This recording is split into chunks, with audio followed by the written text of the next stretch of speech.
How you guys doing? It's kind of warm. It's a little chilly. I'm being nuts with doing this without a jacket on. But how we doing? So last night I made a video on Instagram that was going really well. Even had a little bit of a social back and forth with one of my friends who popped in to listen. And I was talking about stuff going on in people's sense of inclusion, people's sense of camaraderie, and so on and so forth, and how, as has been the trend over the last couple of years, everything just keeps subdividing into oblivion, and now it's just like people are still around that you don't realize aren't around anymore, and now they're all just have their solid cell of support. Right? It's just like Owen Benjamin is a big example of that, right? Owen Benjamin, censorship, like de jure censorship, did not take away Owen Benjamin's perhaps million funny and everything else. What really did it was he crossed over the threshold, deeper, challenging levels of thought to pull not just provocative comedy, but constructive comedy, right? Comedy that was breaking down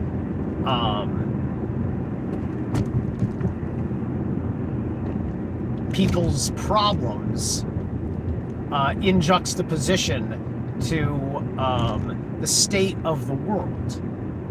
It was almost like a comedy on mental health itself, in ways that were basically his own, right? He didn't take advice and guidance for anybody as to how to construct his comedy, right? Because it's not, you can't really do comedy too much that way. You need some of that kind of guidance or whatever, but by and large you don't, because otherwise the comedy just doesn't work at all, because that's just not good comedy for you, right? And that goes the same for people that are continuing to make new engaging content. As they go, they get into more particulars and details, and they come to their own personal determinations, and then the content becomes not as blanket educational, not as blanket entertaining. The content then becomes part of your personal purpose, right? Because people are finding a sense of purpose, and a lot of people may not like that purpose, just like a lot of people don't like somebody whose purpose is to join the military or something like that, right? It's just like, on principle you're wrong, right? I can't just keep alienating myself from everybody, right? A lot of people are just getting alienated, and it hurts. It hurts because that's not what anybody's looking for. But at the end of the day, it's just like the magic spell, the mind control of the social distancing psyop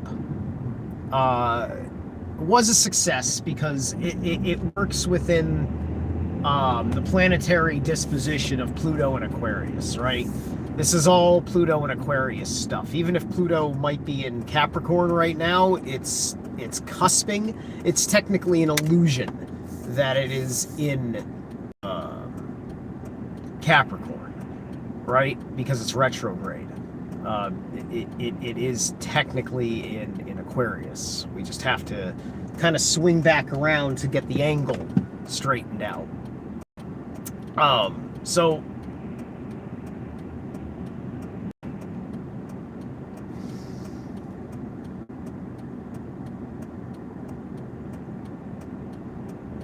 as you're going through an individuation process, you're also experiencing a social isolation process, right? Social isolation, right? Like, you've got a very, very tiny group of people that want to have anything to do with you on social media. Everybody's got the heebie-jeebies about everything now. Everything is some sort of, like, it's the devil, it's the satanic inversion, it's the moon matrix. You're gaslit, and therefore you have no foundational value on any of these points, or any of your points, perhaps, right? And people are losing credit. Like, I don't even know if they're losing credibility, but people are no longer giving credibility to people who may otherwise have credible points, right? It's the same kind of thing if you're like a Mandela effect person, and then you go around trying to explain that to people, and they just think you're you're gaslighting them. And so they want to walk away because, we've gone through an incredibly toxic time of gaslighting. What's up, Nicholas? Grand Rising, my man. So this is the thing, right? And so the normies don't have to do any of this, right? And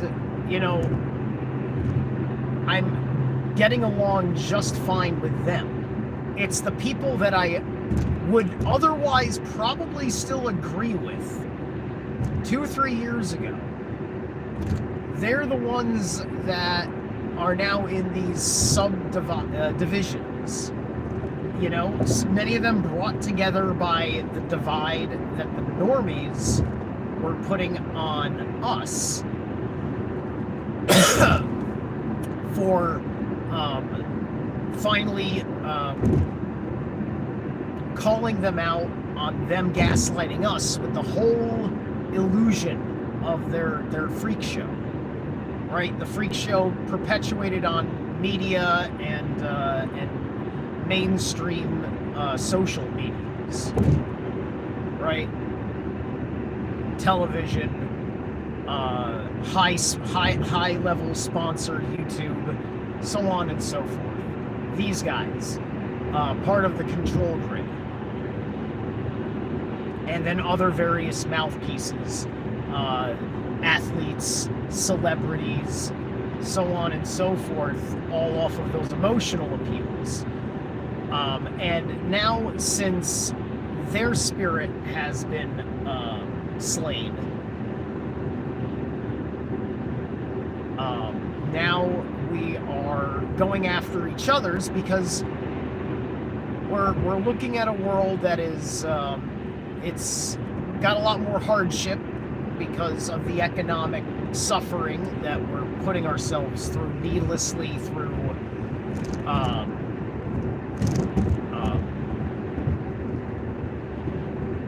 lack of all sorts of things. I can get into it about, like, lack of testosterone in men, giving them work drive, etc., etc. But it's just like we still don't quite know why the world is fucked up. We're trying to keep it unfucked in our own sphere of influence. Oh, you finally said the thing I I was worried someone like you would say, now I'm done with you. Or, oh my god, I can't believe you fucking said that. That sounds like everything that I stand against. And now I'm gonna dismiss everything I ever liked about you. Like this happens to me. It's happened to fucking everybody. It's fucking squeezed networks down to fucking nothing. You know, people don't have these large, broad-based, exciting and fun networks. Everybody is split out on everybody, right? As a consequence of the individuation process, you experiencing an isolation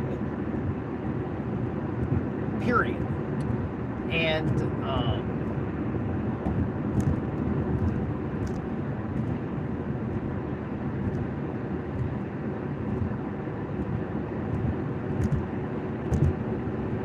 a lot of people can't handle that, right? A big reason why it hurts is because, you know, you get that chance to, you know, show off your authenticity, which gives you you know, the experience of going through certain feelings you need to adjust to your personal development. And then all these people that gave you that acknowledgement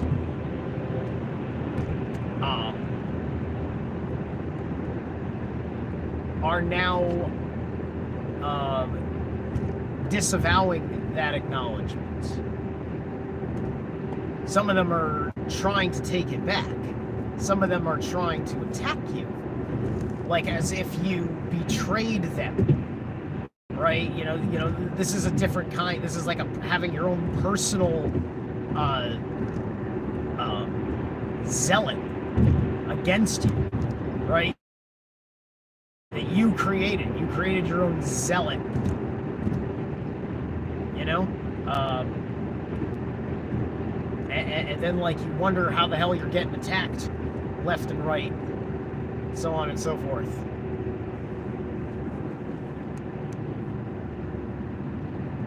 Called in once it. Yeah, I know.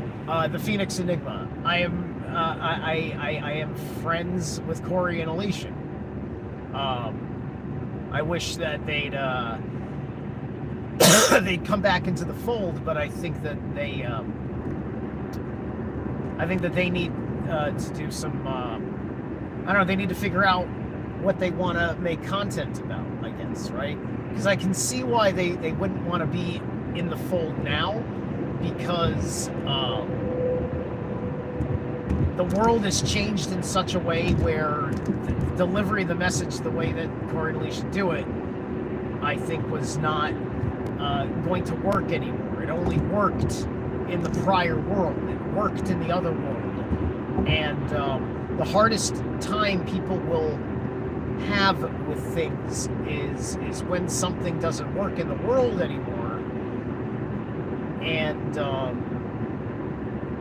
you know, astrology can sometimes be a little depressing if it backs up a shift in reality that you don't like. You know, it's just like going in. You know, at the beginning of 2020, I knew a grand conjunction was happening on the solstice that year.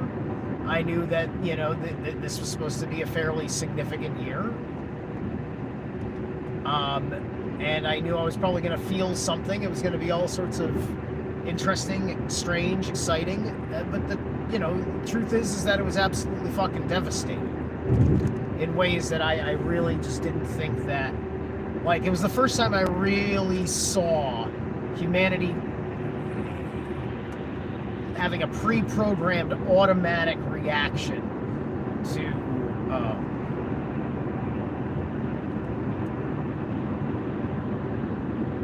you know, to the changing of a sign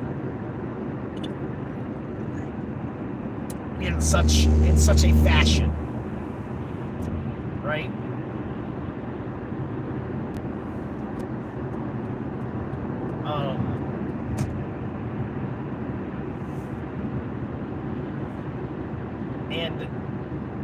you know, they, like humanity was squeezed. It was squeezed for as much loosh as one could possibly squeeze humanity for. And when I look back 100 years prior and to the Spanish flu and how that was the same thing, and the Spanish flu effectively brought an end to World War One. They you know, like the mechanism of the world had turned into a long drawn out, we can fight forever war, right? Like World War One, rather, right? World War One is just this war that's just, you know, it was just gonna go on forever. Pretty bad. So the power structure decided to call it off. It had been enough. And how do they get the people to agree to call it off? They made them too sick to fight. Or at the very least, all the chemical industrial warfare we weren't used to had finally broken our spirits, and we got sick anyway.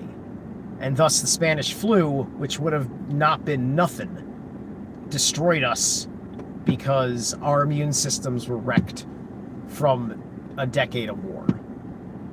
Anyway, I gotta get to work. See you later.